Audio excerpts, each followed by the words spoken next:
Chapter number two का नाम क्या है? Force and motion. इस चैप्टर में बच्चों हमने सबसे पहले तो स्केलर्स और वेक्टर्स का फर्क समझना है, उसको पढ़ना है। नंबर टू पे इस चैप्टर में प्रोजेक्टाइल मोशन के नाम से एक टॉपिक है, बड़ा इंपॉर्टेंट टॉपिक है। फिर बड़े डिटेल टॉपिक है मोमेंटम से related, momentum, law of conservation of linear momentum, elastic in elastic collision, और ये कोलिजन के बाद तक जाके चैप्टर जो है वो वाइंड अप हो जाता है। आज हमने बुनियादी कॉन्सेप्ट्स पढ़ने हैं वेक्टर्स और स्केलर्स के। फिजिकल क्वांटिटीज को हम तीन कैटेगरीज में डिवाइड कर लेते हैं, कांस्टेंट्स, स्केलर्स और वेक्टर्स। अब देखो, ऐसी फिजिकल क्वांटिटीज जिनका सिर्फ मैग्नीट्यूड हो, कोई यूनिट, कोई डायरेक्शन ना हो।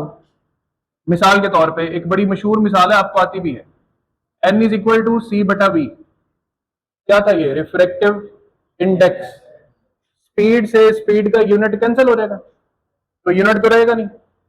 इसको डायरेक्शन की जरूरत वैसे नहीं होती क्योंकि ये मटेरियल की एक प्रॉपर्टी है, तो इसके पास सिर्फ मैग्नीट्यूड है।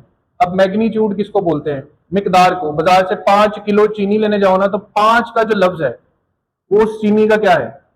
मैग्नीट्यूड है। यानी जो नंबर में मिकदार होगी उसे क्या कहते हैं? मैग्नीट्यूड कहते हैं। वो फिजिकल क्वांटिटीज जिनका मैग्नीट्यूड भी हो, यूनिट भी हो, लेकिन उन्हें डायरेक्शन की जरूरत ना हो। जैसे इस वक्त माहौल का जो दर्जा हरारत है, टेम्परेचर है, उसे डायरेक्शन की जरूरत नहीं है। वो जनरली हर जगह पे एक जितना दर्जा हरारत है, टेम्परेचर है। तो वो टेम्परेचर अगर है 27 डिग्री सेल्सियस, तो आपने दो चीजें बताई हैं सिर्फ, 27 और डिग्री सेल्सियस, ऐसे ही है ना? तो मैग्नीट्यूड बताया, यूनिट बताया, इसके लिए भी डायरेक्शन की जरूरत नहीं है। और आसान बात, अगर आपको स्केलर क्वांटिटीज के लिए एग्जांपल्स की जरूरत पड़े तो बच्चों 7 की 7 बेस क्वांटिटीज जो हैं, 7 की 7 बेस क्वांटिटीज, मास, लेंथ, टाइम, टेम्परेचर, करंट, ये सारी की सारी क्या है? स्केलर। प्यारे बच्चों, लेक्चर सुन तो रहे हो, साथ चैनल को सब्सक्राइब करो, वीडियो को लाइक करो और शेयर करना बिल्कुल मत भूलना। अब वो क्वांटिटीज जिन क्वांटिटीज को मैग्नीट्यूड भी चाहिए, यूनिट भी चाहिए, डायरेक्शन भी चाहिए। जैसे ग्रेविटी की मिकदार होती है 9.8, यूनिट होता है मीटर पर सेकंड स्क्वायर, लेकिन जब तक ये नहीं क्लियर करोगे तो ग्रेविटी के बताई क्या बताई, इसकी डायरेक्शन किस तरफ होती है? डाउनवर्ड। तो ग्रेविटी एक फोर्स है। अब फोर्स यहां डायरेक्शन के साथ आ रही है, तो इसका सादा सा मतलब यह है कि फोर्स एक वेक्टर क्वांटिटी है। फोर्स क्या पैदा करती है? एक्सेलरेशन। एक्सेलरेशन भी वेक्टर है। एक्सेलरेशन किसको चेंज करती है? वेलोसिटी को। वेलोसिटी किसके चेंज से पैदा होती है? डिस्प्लेसमेंट से। तो एक रिदम में ये सारी चारों क्वांटिटीज को आप एग्जांपल के तौर पे याद रख लो। तो ये फोर्स, एक्सेलरेशन, वेलोसिटी, डिस्प्लेसमेंट, ये सारी की सारी क्वांटिटीज कौन सी क्वांटिटीज हैं? Vector quantity. अब वेक्टर क्वांटिटी स्केलर क्वांटिटी से किसी इक्वेशन में अलग तरह से कैसे दिखानी? एक इक्वेशन लिखी है P is equal to M B, इसमें वेलोसिटी वेक्टर है, मोमेंटम वेक्टर है।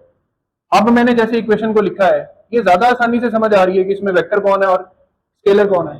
फोर्स वेक्टर है, एक्सेलरेशन वेक्टर है, मास बेस क्वांटिटीज में आती है, बेस क्वांटिटीज कौन है?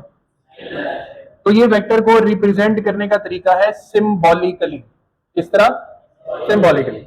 वेक्टर ग्राफिकली भी रिप्रेजेंट होता है क्योंकि वेक्टर एक तीर नुमा शक्ल है, जिसकी शक्ल का अगला हिस्सा कहलाता है हेड ऑफ द वेक्टर और पिछला हिस्सा क्या कहलाता है? टेल। ये वेक्टर की जो लंबाई होती है, ये बुनियादी तौर पे वेक्टर का क्या होता है? वेक्टर का एरो और वेक्टर का एंगल, यहां जो एंगल बनता है ये बताता है वेक्टर की डायरेक्शन। और यूनिट क्वांटिटी टू क्वांटिटी बदलता रहेगा। अगर ये वेक्टर मोमेंटम का है तो यूनिट न्यूटन सेकंड बनेगा। अगर ये वेक्टर फोर्स का है तो यूनिट सिर्फ न्यूटन बनेगा। यहां तक बात समझ आ रही? ये हो गई पहचान के कौन सी क्वांटिटीज कांस्टेंट, स्केलर और वेक्टर्स होती हैं। रिप्रेजेंटेशन सिंबॉलिकली कैसे करनी है? अच्छा, आपने बुक में अगर देखेंगे, बुक में जो वेक्टर क्वांटिटी होगी उसको थोड़ा मोटा करके लिखा हुआ है, बोल्ड करके। लेकिन हमने पेपर पे ये बोल्ड करने वाला काम नहीं करना, पेपर फट जाना इससे। आपने वेक्टर लिख के उसके ऊपर एक सिंपल लाइन लगा दें, पूरा एरो लगा दें या हाफ एरो लगा दें, तीनों चल जाते हैं। नॉर्मली हाफ एरो जो होता है वो जरा लगाने में आसान होता है। अच्छा, वेक्टर जब ग्राफिकली रिप्रेजेंट होता है बच्चों, एक तो वेक्टर का एंगल देखा जाता है, वेक्टर की अपनी लंबाई देखी जाती है, और फिर ये भी देखा जाता है कि वेक्टर की लंबाई कितनी है अलोंग एक्स एक्सिस। अगर ये अलोंग एक्स एक्सिस की लेंथ का नाम ए है और वाई एक्सिस पे इसकी लेंथ का नाम बी है। इसको हम डिटेल से पढ़ेंगे इस टॉपिक में आके, कंपोनेंट्स ऑफ अ वेक्टर। तो vector can be represented as graphical and as symbolic. अब आते हैं उस चीज पर जो बुक में, अब नई किताब में डायरेक्टली इतना ज्यादा नहीं बताया हुआ डिटेल से। उनमें कुछ टाइप्स ऑफ वेक्टर्स हैं। एक पहली टाइप अपने नाम से जाहिर हो जाएगी, नल वेक्टर। कौन सा वेक्टर? नल वेक्टर वो वेक्टर होता है जिसका मैग्नीट्यूड जीरो हो। जिसका मैग्नीट्यूड, मिसाल के तौर पे एक वेक्टर ए में एक बिल्कुल उससे ऑपोजिट वेक्टर ए को जमा कर दिया जाए तो जवाबन कुछ भी नहीं बनेगा। लेकिन बच्चों vector minus vector should be a vector. जैसे number minus number is a number, vector minus vector should be a. तो अब दोनों बराबर हैं, दोनों का रिजल्टेंट कुछ भी नहीं बचेगा, तो हम कहेंगे कि इसका जो हासिल जमा है वो कौन सा वेक्टर है? नल वेक्टर है। इक्वल वेक्टर्स क्या होते हैं?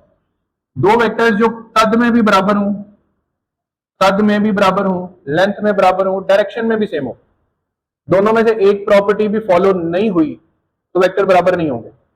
मिसाल के तौर पे ये वेक्टर आधा है, डायरेक्शन सेम है लेकिन लंबाई सेम, तो ये इक्वल नहीं कहलाएंगे। ये दोनों वेक्टर्स बराबर है मगर डायरेक्शन ऑपोजिट है, अभी भी इक्वल नहीं कहलाएंगे। इक्वल कहलाने की एक ही शर्त है कि वेक्टर्स का साइज भी बराबर हो और डायरेक्शन भी सेम। अगर कोई बात ना समझ आए तो कमेंट्स में सर अली से पूछ लेना, कंफ्यूज मत होना। तो नल वेक्टर हो गया, इक्वल वेक्टर हो गया। अब आते हैं सबसे अहम वेक्टर की तरफ जिसको बोलते हैं यूनिट वेक्टर। क्या बोलते हैं? मैं आपके सामने एक वेक्टर लिखता हूं और उसके आगे मैंने लिखा हुआ है 4। आपसे मैं पूछता हूं बताओ बच्चों इसकी डायरेक्शन क्या है? ये 4 का मैग्नीट्यूड किस डायरेक्शन में है? तो आप बैठे सोचते रहेंगे, 24 घंटे भी और सोच लेंगे, आप इसकी डायरेक्शन बता नहीं सकते क्योंकि डायरेक्शन को साथ मेंशन ही नहीं किया गया। डायरेक्शन कैसे मेंशन होती? हमारे पास 3 एक्सिस होते हैं ना, एक्स एक्सिस, वाई एक्सिस और जेड एक्सिस।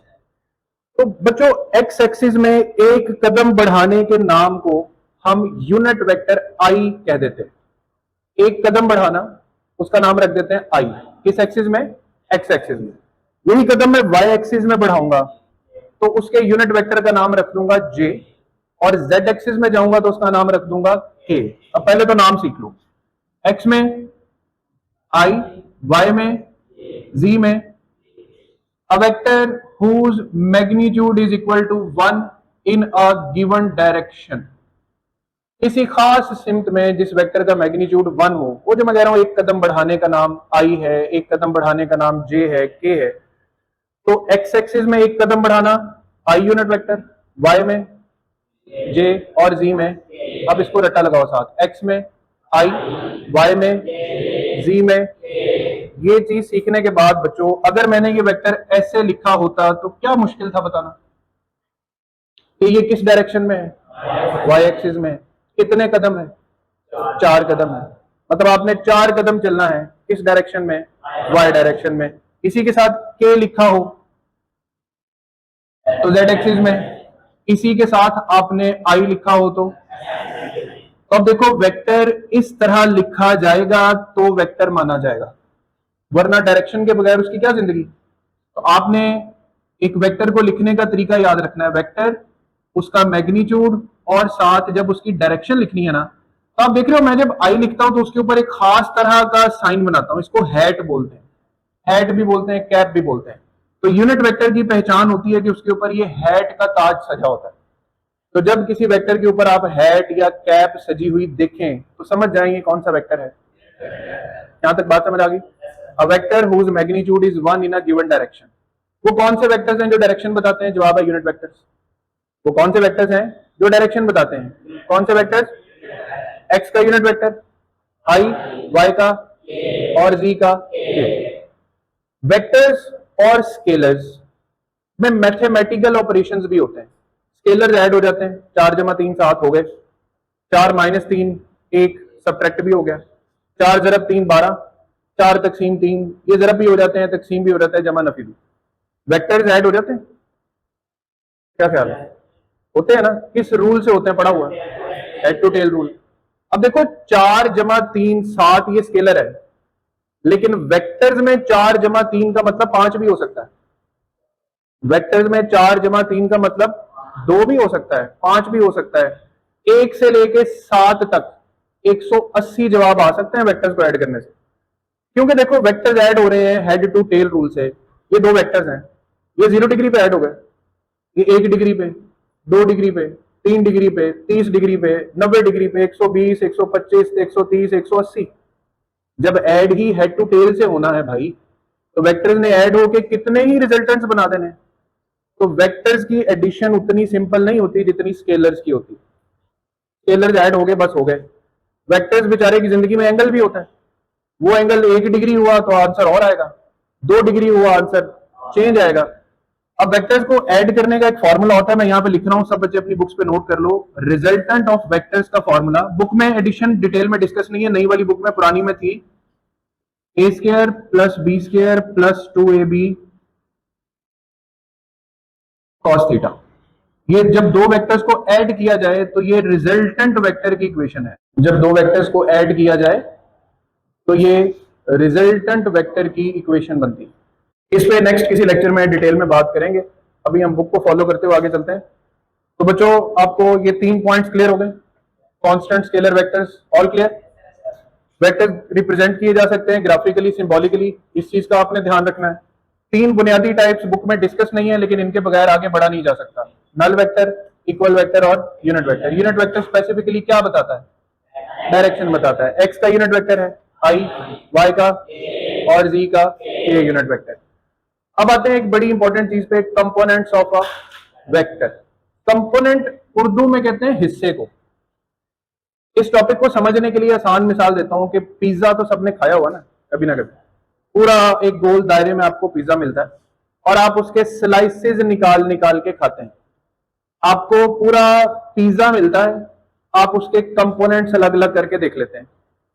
तो अगर कभी आपको ऐसे पिज्जा मिले कि पहले स्लाइसेस मिल जाएं और कहा जाए कि इनको जोड़ के आपने पिज्जा बनाना है, तो दोनों काम हो सकते हैं ना। पिज्जा मिले तो स्लाइस बन सकते हैं, स्लाइस मिले तो पिज्जा बन सकता है।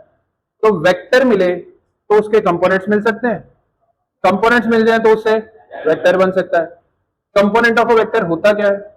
Effective value of a vector in a given direction. समझ आएगी आहिस्ता आहिस्ता। ये हमने एक्स और वाई एक्सिस बना लिए, पूरी तवज्जो इधर रखनी है बोर्ड पे। ये हमने बना लिया एक्स और वाई एक्सिस। ये हमने एक वेक्टर बना लिया, उसका नाम है ओपी और उसका एक स्पेसिफिक नाम है वेक्टर ए। बना रहा है एक्स एक्सिस के साथ एंगल थीटा। इन दो चीजों के बगैर आप वेक्टर को लेके आगे नहीं बढ़ सकते। उसका मैग्नीट्यूड भी पता होना चाहिए और उसका एंगल बुनियादी तौर पे उसकी डायरेक्शन है। उसका एंगल बुनियादी तौर पे उसकी डायरेक्शन है। अब कंपोनेंट क्या है भाई? मुझे ये जानना है कि ये वेक्टर की लंबाई एक्स एक्सिस पे कितनी है और वाई एक्सिस पे कितनी है। तो मैं एक आसान सा काम करूंगा, मैं यहां से एक सीधी लाइन नीचे ड्रॉ कर दूंगा। इस लाइन को बोलते हैं प्रोजेक्शन ड्रॉ करना। क्या ड्रॉ करना? प्रोजेक्शन। अब यहां तक जो वेक्टर का हिस्सा बन रहा है, इसको मैं इस वेक्टर ए का एक्स हिस्सा या एक्स कंपोनेंट का नाम दूंगा। और ये जो लंबाई बन रही है, इसको अगर हम यहां तक परखें तो ये सारी की सारी जो लंबाई है, इसको मैं वेक्टर का वाई हिस्सा कंसीडर करूं। यहां तक समझ आ गई बात? अब जरा दोबारा जागते हुए इधर पहुंचना है। ये वेक्टर ए एक्स है, ये उसमें ऐड हो रहा है वेक्टर ए वाई। यहां पे गौर से देखो कौन सा रूल लग रहा है? हेड टू टेल रूल लग रहा है। यानी जब एक्स कंपोनेंट में Y component head to tail से जमा होता है, तब आपको आपका रिजल्टेंट वेक्टर ए मिलता है। लेकिन अभी हम क्या करेंगे? अभी हम कंपोनेंट्स बनाएंगे फ्रॉम द वेक्टर। देखो पहले वेक्टर पता था ना, बाद में पता चलाया है कि ए एक्स क्या है और ए वाई क्या है। अब आपने खुद माना कि ये हेड टू टेल से ऐड हो रहे हैं, तो वेक्टर को लिखने का तरीका ये हो सकता है ना कि ए एक्स आई में जमा हो रहा है, ए वाई जे क्यों लिखा है? क्योंकि वो वाई डायरेक्शन में। ए एक्स के साथ आई क्यों लिखा है? एक्स डायरेक्शन में। तो ये तरीकेकार है जिस तरीकेकार में लिखा जाता है किसी भी वेक्टर को। मिसाल के तौर पे कैसे लिखा जाएगा? लिखा जाएगा एक वेक्टर है 4i + 3j। अब आप जैसे ज़हीन दिमागों को पता होना चाहिए 4i का मतलब है 4 कदम एक्स एक्सिस में चले गए, उसके बाद 3 कदम किधर गए। तो अब हम जहां पहुंचे हैं वहां से लेके ओरिजिन तक जो वेक्टर बनेगा वो हमारा मेन जनरल वेक्टर है ए। अब कंपोनेंट्स वेक्टर से कैसे पता चलाने हैं, कितने कंपोनेंट्स देखे अभी हमने, 2। कौन कौन से, एक्स और वाई। मेरा ख्याल है ट्राइंगल में आप सबको सारी साइडें पता है कि ये परपेंडिकुलर होता है, ये बेस होता है, ये हाइपोटेन्यूज। मुझे बताओ ट्राइंगल में कॉस थीटा कौन सी रेशो होती है, बेस ओवर, बेस पे कौन है, ए एक्स है, हाइपोटेन्यूज पे कौन है। तो यहां से अगर ए को इधर क्रॉस मल्टीप्लाई कर दें तो ए एक्स मालूम करने का तरीका पता चल गया है। क्या फॉर्मूला है, ए कॉस थीटा। बुलंद आवाज में, a x is equal to, a x is equal to, आगे प्रैक्टिस में सवाल आएंगे, पता चल जाएगा इसको इस्तेमाल कैसे करना। तो हमने वेक्टर का, वेक्टर और एंगल की मदद से उसका एक्स कंपोनेंट मालूम करने का तरीका ढूंढ लिया कि ए एक्स मालूम करना है तो क्या करना है, ए कॉस थीटा। साइन थीटा कौन सी रेशो होती, परपेंडिकुलर ओवर हाइपोटेन्यूज। परपेंडिकुलर पे कौन है, ए लिख दिया, ए वाई, ये लिख दिया ए। अब यहाँ पे ए वाई किसके बराबर आ रहा है, ए साइन थीटा। इसको इसलिए इतना अच्छा रट्टा लगाना कि आगे जहां जहां किताब में वेक्टर्स आने हैं, एक्स कंपोनेंट ने भी साथ ही आना है, वाई ने भी साथ ही आना है। और एक्स कंपोनेंट किस तरह फाइंड होगा, ए कॉस थीटा से। देखो अगर ये ए नाम नहीं है इसका, इसका नाम एफ एक्स है, तो फिर आगे क्या लिखा जाएगा, एफ कॉस थीटा। इसका नाम क्यू है, क्यू कॉस थीटा। और वाई कंपोनेंट फाइंड करना है तो क्यू साइन थीटा। वाई में लगेगा साइन, एक्स में लगेगा कॉस। ये हमने कंपोनेंट्स मालूम किए किसकी मदद से। अब फर्ज करो हमें वेक्टर नहीं पता, ना एंगल पता है ना वेक्टर पता है। पता है तो ये दो चीजें ए एक्स और, यानी अब हमें मालूम करना है कौन, फ्रॉम द कंपोनेंट। तो एक बड़ा मशहूर मसला होता है मैथ में, मसले फिसागोरस, जिसे अंग्रेजी में पाइथागोरस थ्योरम भी कहते हैं। आपको बेस पता है, परपेंडिकुलर पता है, क्या रहता है बाकी, तो अप्लाई कर दो फ्रॉम द डायग्राम। यहां पर जो लाइन OP है उसका स्क्वायर बराबर है बेस का स्क्वायर जमा परपेंडिकुलर का स्क्वायर। तो OP क्या है, a square is equal to a x square plus a y square. आसान जुबान में a square is equal to a x square plus, और आसान करना हो तो ये स्क्वायर खत्म कर दो तो इसके ऊपर क्या आ जाएगा। इसे कहते हैं वेक्टर का क्या मालूम करना। ये देखो वेक्टर का क्या मालूम करना, वेक्टर का मैग्नीट्यूड कैसे मालूम करते हैं, जहन में फौरन लेकर आना, मसला फिसागोरस लगाना है। क्या करना है, कैसे लगाना है। यहां पे एक वेक्टर लिखा हुआ है 4i प्लस, ध्यान से मेरी बात सुनना, ये मैंने वेक्टर लिखा हुआ है, इसका मैग्नीट्यूड नहीं अभी पता मुझे। मैग्नीट्यूड कैसे फाइंड करना है, दिमाग में क्या लेकर आना है, कौन सा मसला। अब इसका ये एक्स कंपोनेंट है और ये, तो यहां पे मालूम करते हैं इसका मैग्नीट्यूड। ऐसे लिखना, अंडर रूट 4 का स्क्वायर, 3 का स्क्वायर, 16 जमा 9 25, 25 का अंडर रूट। तो ये इस वेक्टर का मैग्नीट्यूड है। यानी अगर इस वेक्टर की लंबाई 4 है, इसकी 3 है, तो इसकी कितनी है, समझ आई बात की। तो वेक्टर को लिखा जाएगा तो उसमें आई जे लाजमी होंगे। दिमाग खोल के एक बात सुनना, कौन सी चीज की पहचान है कि वो वेक्टर है, उसमें आई और जे होगा। किस चीज की पहचान है कि वो मैग्नीट्यूड है, उसमें कोई आई जे नहीं होगा, सिर्फ एक नंबर होगा। 5 है ना जवाब, तो ये वेक्टर का मैग्नीट्यूड है। अब वेक्टर की डायरेक्शन कैसे मालूम करते हैं, क्योंकि उसके बगैर तो वेक्टर वेक्टर है ही नहीं। पता क्या है आपको, परपेंडिकुलर और बेस। तो मुझे बताओ ट्रिग्नोमेट्री की वो कौन सी रेशो है जिसमें ऊपर परपेंडिकुलर होता है नीचे बेस होता है, tan थीटा। तो बेटा tan थीटा अप्लाई कर दिया, perpendicular divided by base. Perpendicular पे कौन है, ए वाई, बेस पे कौन है। हम कर क्या रहे हैं, वेक्टर फ्रॉम, टाइटल से पता चल रहा है कि कंपोनेंट्स हमें पता है, हम वेक्टर और उसकी डायरेक्शन मालूम करने जा रहे हैं। तो दोनों कंपोनेंट्स जो हमें पता है हमने लिख दिए, tan इनवर्स अप्लाई कर दो उसका, आपको क्या मिल जाएगा, एंगल मिल जाएगा, थीटा मिल जाएगा। अब इससे आगे अमल के लिए आपको चाहिए होंगे कैलकुलेटर्स। जिन जिन के पास है जरा कैलकुलेटर्स निकाल लें सब बच्चे जल्दी से, जितने स्टूडेंट्स के पास हैं वो तो निकाल लेना, बाकी फिर आप सब बच्चे अपने कैलकुलेटर्स 1-2 दिन के अंदर पूरे करें, क्योंकि न्यूमेरिकल्स वगैरह हमने साथ साथ करने, तो वो जरा आसानी रहेगी। अब देखो एक प्रैक्टिस करते हैं, हमारे पास एक वेक्टर है, उसका मैग्नीट्यूड है 10, 10 उसका मैग्नीट्यूड है। अगर वो एंगल 30 डिग्री बनाए एक्स एक्सिस के साथ, यानी उसका एंगल 30 डिग्री हो, ऐसे समझ लो। एक वेक्टर है, 10 उसका मैग्नीट्यूड है, 30 डिग्री पे है, तो ये उसका ए वाई है और ये उसका, हमें जानना है उसका ए एक्स कितना है, ए वाई कितना। फिर अगर यही वेक्टर 45 डिग्री एंगल पे चला जाए तो उसका ए एक्स और ए वाई क्या होगा। यही एंगल 60 डिग्री पे चला जाए तो उसका ए एक्स और ए वाई क्या होगा। क्या फॉर्मूला था ए एक्स का, ए कॉस थीटा।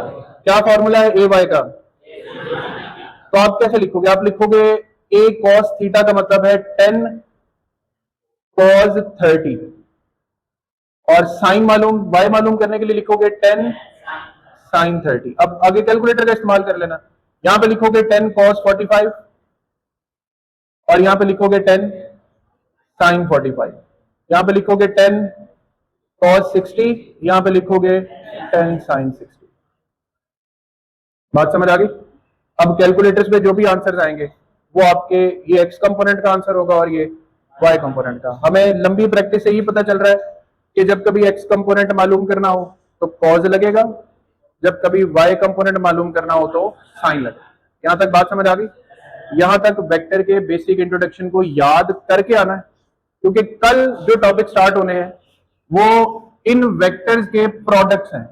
एक का नाम है स्केलर प्रोडक्ट और एक का नाम है vector product. Is that clear.